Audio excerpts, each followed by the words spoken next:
Monarch spirit than that. Good afternoon. And it is wonderful to see everybody. Thank you all so much for coming out for the 3rd annual March of the Monarchs. We've got one more bus coming, and that will have our drill team. And once they get here and get in position, we will start this trek down the hill. Now, everybody's responsibility is to make sure I get down this hill safe. Yeah. You know, the older I get, the further this walk seems to be. Miss Dixon wants to make sure that she's also. But I can't thank you guys enough, and I really cannot thank our partners, the Kansas City Monarchs, the defending American champion Kansas City Monarchs, as we get ready to run it back one more time. You know, this ball club, ever since they've been renamed as the Kansas City Monarchs, have truly embraced what the spirit of the Monarchs is all about. And of course, Coach Joe is right there at the heart of it. We feel like we've got the best manager in the American Association. And I think 2 out of the last 3 championships would kind of make that sound like it's about right to me. I don't know what y'all think, but it sounds about right to me. And we're excited about a new season. And I see the man who is the leader of this great city. Y'all please join me in welcoming the Honorable Mayor Quentin Lucas. Hey! What's up, everybody? So it is good to see you here. We here every year, Bob. And just like the Monarchs win championships, we like building traditions right here. Thank you all for being part of a great part of the Kansas City story. Celebrating here in 22nd and Brooklyn, the Ford Municipal Stadium site, where so many days that were amazing for our community happened. I'm so excited to get to know all of you. Thank you for being part of Kansas City. Y'all need to stay forever. I know something like, I'm from Florida, brother. I'm not. No. Winter's not that bad. We get used to it. Thank you particularly to all the young people here. Let's make some noise for our young people. Thank you for sharing our history, everything that is great about Kansas City. And then finally, although he doesn't do it for himself, let's make some noise for the best storyteller in all of Kansas City, all of America. I'll give it back to my man, Bob Kendrick. Thank you, Mayor. Thank you for your continued support. Thank you for being the face of this great city. This city is on fire. There's so much energy in this city. And the mayor just mentioned, this is a city that hangs its hat on its championship pedigree.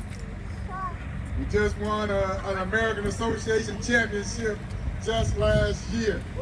The Kansas City Chiefs won back-to-back Super Bowls. We've had World Series titles with our Kansas City Royals. I believe Sporting KC has won a championship. So this city has a championship pedigree. But let me tell y'all, it all begins right here on this corner with the great Kansas City Monarchs. They are without question one of the greatest baseball franchises, not in black baseball history, but in baseball history. When we talk about one losing season in almost 40-year run in the Negro Leagues, and that was during World War II when so many of their stars were called into service. 12 pennants, two World Series titles, both played games right here at this site. Don't get it twisted though. There likely would have been more World Series championships. They didn't play a World Series every year. And we're talking about some of the greatest names that ever put on a baseball uniform. 2 days from now, we'll commemorate the very first game that Jackie Robinson played on this site, May 6, 1945, as a member of the Kansas City Monarchs. He was just one of many, many, many stars that call this place home. And so to be able to celebrate the history, and particularly what the Monarchs meant in the African American community. There was once an old billboard that said the Monarchs were the talk of the town all over the world because they were really America's team. Yeah, they were the first American team. No disrespect to my friends in Dallas, Texas, for them doggone Cowboys, and no disrespect to my own hometown Atlanta Braves, who once was America's team, WTBS. That was before a lot of y'all were even born. Yeah.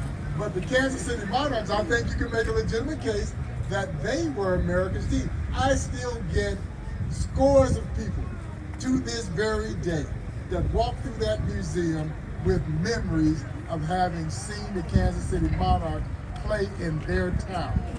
Yeah, play in their town. So they weren't just a staple here in Kansas City. They were beloved everywhere they went.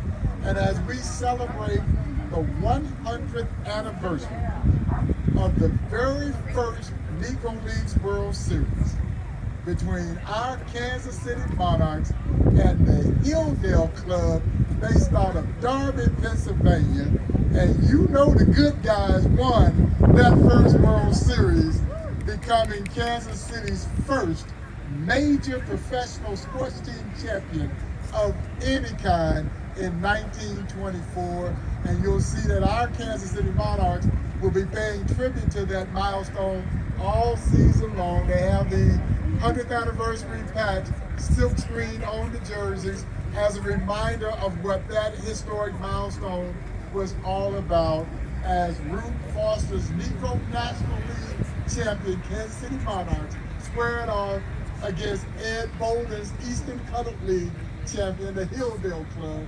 There were 5 Hall of Fame players participating in that World Series, including, of course, the legendary Wilbur Bullet Rogan and the great Cuban ball player Jose Mendez, El Diamante, the Black Diamond, right here at this very site. So y'all, I say all of that to say that there is so much pride that emanates from this neighborhood. And the Negro Leagues Baseball Museum is thrilled to be here as a mainstay in trying to bring back that vibrancy that was this community. And you can feel it. You can feel it, Mayor. It's all around us. You know, as you all know, we're getting ready to build a brand new Negro Leagues Baseball Museum. Well, as soon as we raise this $25–30 million that we got to raise, we will build a new Negro Leagues Baseball Museum. But all the great energy and excitement that is going on in our city and this neighborhood where you are right now was at the heart of that. You know, as I tell people all the time, for a city that hangs its hat on barbecue, jazz, and of course baseball, all of those things originated in this neighborhood. Yeah, in this neighborhood. So there's a lot to be proud of. We are all proud Kansas Cityans, and we know how bright the future is for Kansas City. And of course, the Negro Leagues Baseball Museum will continue to try and do its part to continue to make Kansas City the envy of every city in the country. Y'all, come on, Kansas City. We got room. Thank y'all again for participating. As soon as the drill team gets here, we will start to make that trek back to historic 18th and Vine. Be sure to go out on the pavilion, check out the food truck. We have our going yard sale where we literally went down in the basement and cleaned up, brought all kinds. I have no idea what my staff has put out there. There are some autograph items, a little bit of everything that's out there available. People were shopping. And to my Texas Ranger fans, I saw a couple of Texas Ranger fans, and there were a bunch of them at the museum. And of course, congratulations to the Rangers for winning last year's World Series. I went out to the new ballpark, got the tour of the clubhouse, threw out the very first pitch to Hall of Fame pitcher Ferguson Jenkins. So old Bob threw out the ceremonial first pitch to a Hall of Fame catcher. And of course, I am taking credit for their World Series championship. It wouldn't have happened. It wouldn't have happened without me. And so thanks to the Ranger fans. Now, we will welcome you with open arms here in Kansas City. We will treat you well. We will feed you good. But this afternoon, we got to take y'all to the woodshed. Yeah, we got to take y'all to the woodshed. It ain't personal. It's just business. It's just business because our Royals are playing not good baseball, but great baseball. Great baseball. And so between our Kansas City Royals and our Kansas City Monarchs, oh, this is going to be a fun baseball season. So let me introduce our chair of the board. Come on over here, the chairman of the board of the Negro League Baseball Museum, Mr. Kevin Bass. Thank y'all for coming out today. Thank you, Bob. This is a wonderful occasion for us, as Bob mentioned. There's lots going on here at the museum, lots of growth. As Bob talked about, as the mayor pointed out, we have the best storytelling in the nation. And our museum is filled with 1 million+ stories. 1 million+ stories of all the men, the women who are innovative, who did things in not just baseball, but in American history. So we want to make sure that we congratulate all those folks and thank y'all for coming out today. Also, don't forget May 16th, big day on May 16th. Yeah, no, May 16th, season opener of our Kansas City Monarchs. For those of you who are fortunate enough to get tickets, next Saturday, May 11th, 5-time Grammy Award-winning singer, songwriter, producer, and the daughter of the legendary Donny Hathaway, Miss Layla Hathaway will be in concert for our annual Jazz and Jackie celebration. I hope you already got your tickets because the show is sold out. Yeah, the show, and we're excited about welcoming the amazing Layla Hathaway to the Gym Theater for Jazz and Jackie. Because the year, well, he didn't even spend the full year. Jackie was here for about 5 months. And as I remind folks, the 5 months that he spent in Kansas City, he fell in love with everything Kansas City is famous for.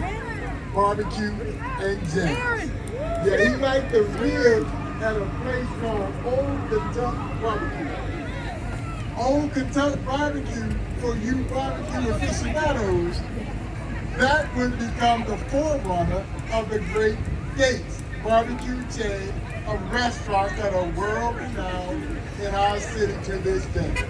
And like I always remind our guests, I'm going to say that he fell deeper in love with jazz. I do believe that Jackie was already a jazz fan. But as we also tout, while New Orleans may lay claim to jazz, Kansas City gave jazz its soul.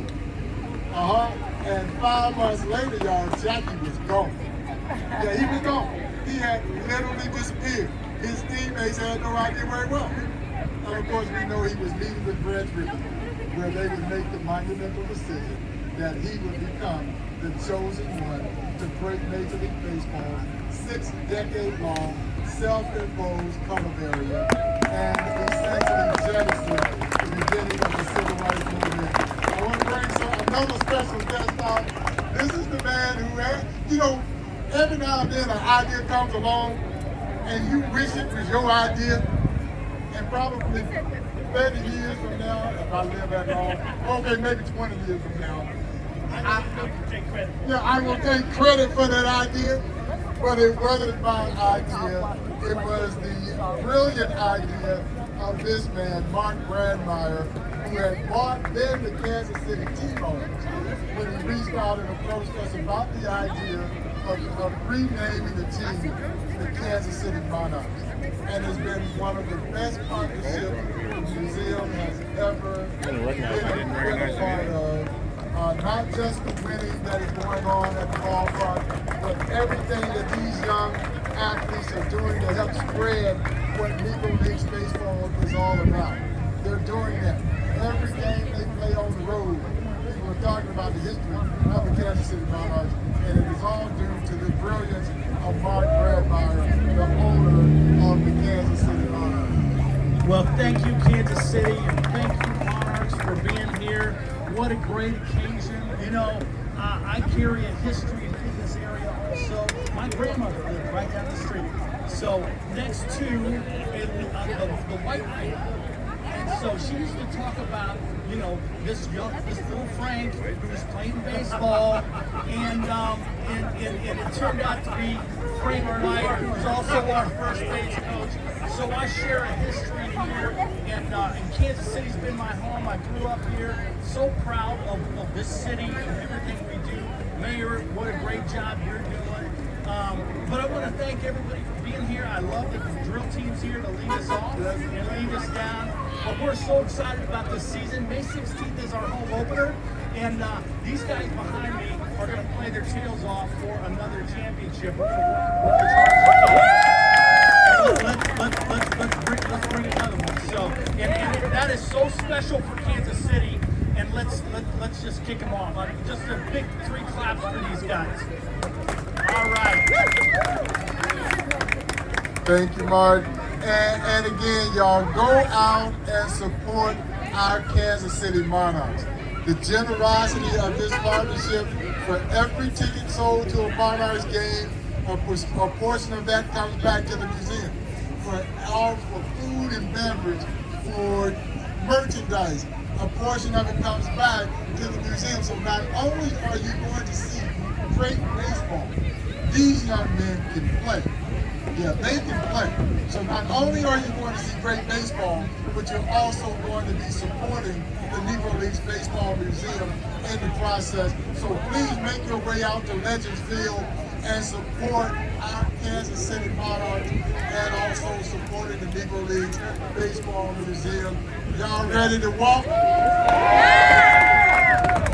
I think the drill team is ready.